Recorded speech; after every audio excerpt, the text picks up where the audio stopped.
I am a part of the cosmos. Identity flows.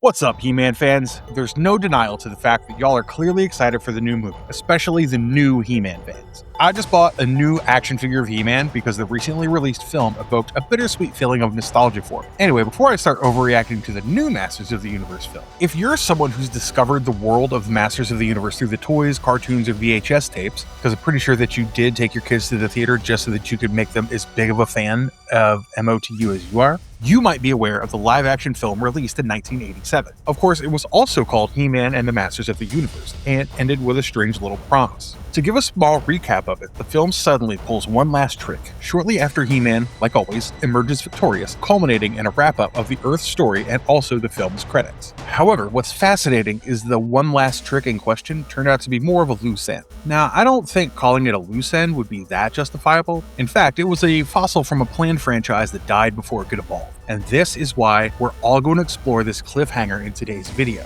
For it was sadly never properly resolved in an official sequel, comic continuation, cartoon, animated series, or later canonical story. It's been 40 years since the film's release, plus this month we got a new live-action Masters of the Universe, which would revive the world of live-action versions of the series, doing justice to both the 1987 film and the 2008 Filmation series. So, without any further ado, let's start today's video. What actually happens at the end of the movie? So, at the end of the 1987 film. On recalling the 1987 film's ending, we can travel back to witnessing the final battle between Prince Adam, aka He-Man, and Skeletor inside Castle Grayskull. In the meantime, Skeletor absorbs the power of Grayskull and transforms into an all-powerful version of himself. But we all know who Adam exactly is. He who restores the peace of Eternia. He eventually reclaims the power of Grayskull and successfully vanquishes Skeletor. In the aftermath of it, Adam offers Skeletor a chance to surrender. However, Skeletor refuses, only to be knocked into a deep shaft filled with a strange glowing liquid. This is why I tell you kids, always surrender yourself to He-Man if he ever asks for it, because he is He-Man.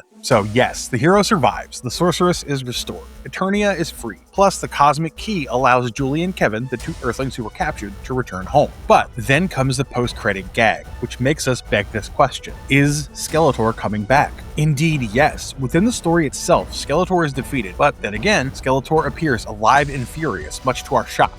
He rises from the strange glowing liquid beneath Castle Grayskull, stares out from the darkness, and snarls, "I'll be back."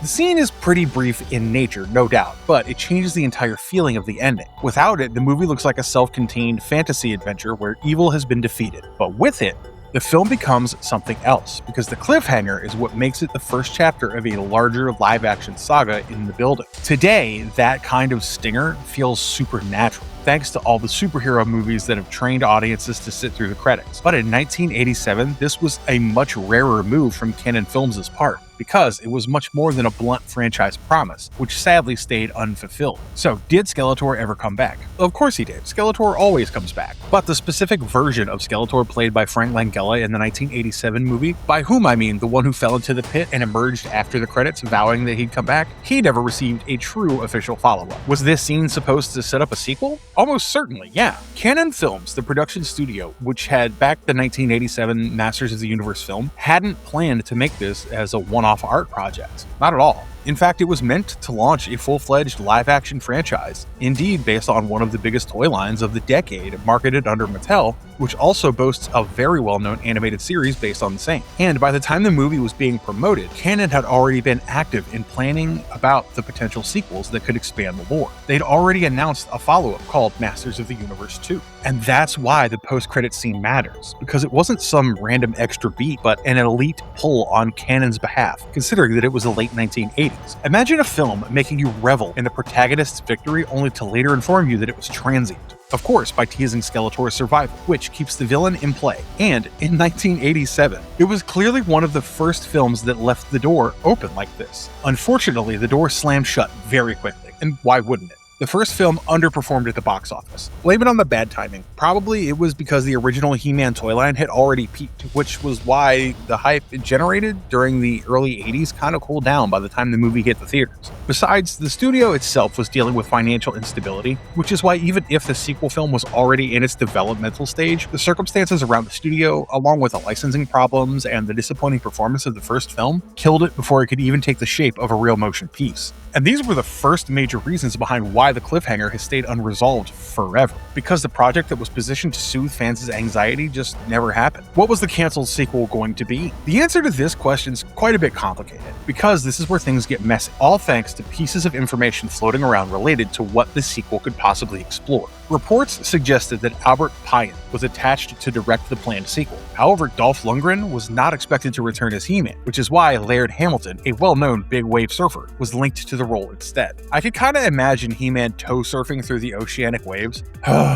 Anyways, some accounts also say that sets and costumes had already been prepared. So yeah, the making of the sequel was already in motion, and some real bag of cash had also been spent around that same time. It all makes the subject pretty sad to hear, knowing that the project collapsed, even despite the making being in full process. Nevertheless, want to hear one of the most famous pieces of trivia connected to the canceled sequel? The sequel's leftovers were later recycled into another film that would be made under Canon Films. It was none other than the 1989 film Cyborg. This movie was directed by Albert Pyun too. This film starred Jean-Claude Van Damme from Double Impact fame as a martial artist who would help a cyborg in delivering the cure for a plague. Funnily enough, the sets, costumes, or production elements used in this film were originally intended for Canon's unfinished projects, and of course included the abandoned He-Man sequel as well as its troubled Spider-Man plans. Speaking about the story of the film, few reports allege that it would have, of course, centered on Skeletor's return, but at the same time, it would have this time travel subplot connected to Earth, and specifically Queen Marlene, and probably a post-credits scene existed in the sequel too,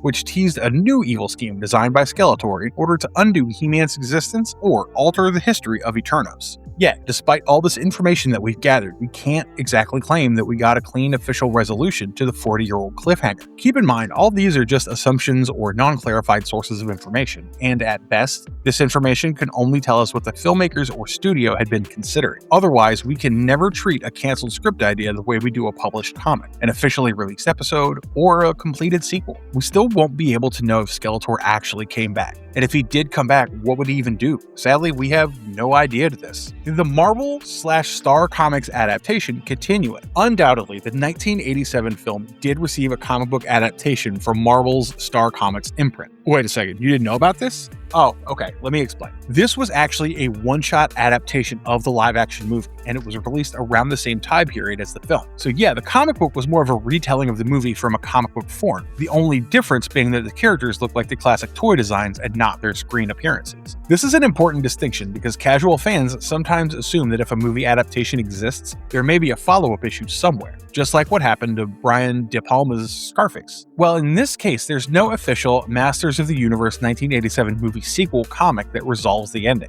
I get it, Marvel Star Comics does have a broader Masters of the Universe comic series which was released in the 1980s, and Skeletor appears there too. Plus, later issues actually include big stories involving him, Prince Adam, and all the other Eternians. Of course, capturing the power struggle around Castle Grayskull. But those stories are not presented as the direct aftermath of the 1987 film. Rather, they belong in their own toy comic continuity. In fact, they give us more Skeletor to be exact, yet in a pretty different lane. Did any cartoon or animated series resolve this? Again, no. The original Filmation cartoon had its own continuity. The 1987 movie borrowed the broad He-Man vs. Skeletor mythology, but it wasn't a continuation of the Filmation show. And most importantly, the film had changed key things by dropping major familiar characters like Orko and Battle Cat from the real stories and bringing in Gwildor and inventing new villains like Karg. Plus, it moved a large part of the action to Earth, involving the subplots of two humans from Earth named Julie and Kevin, who became the victims of Skeletor's scheming. Just a few years later, The New Adventures of He-Man hits the TV screens,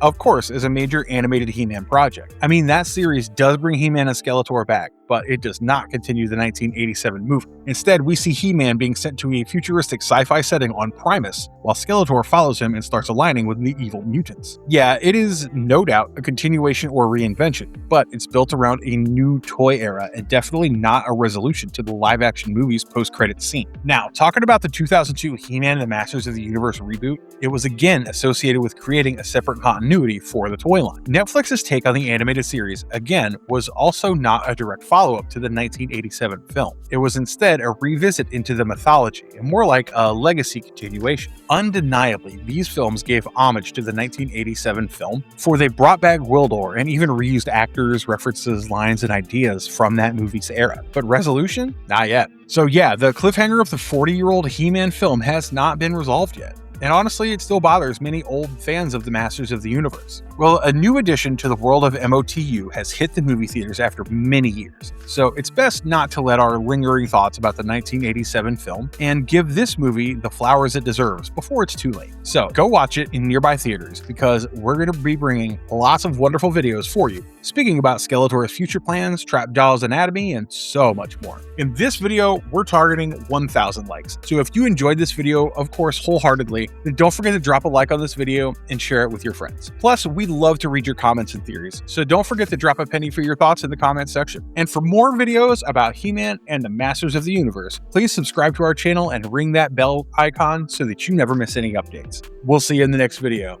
Bye-bye!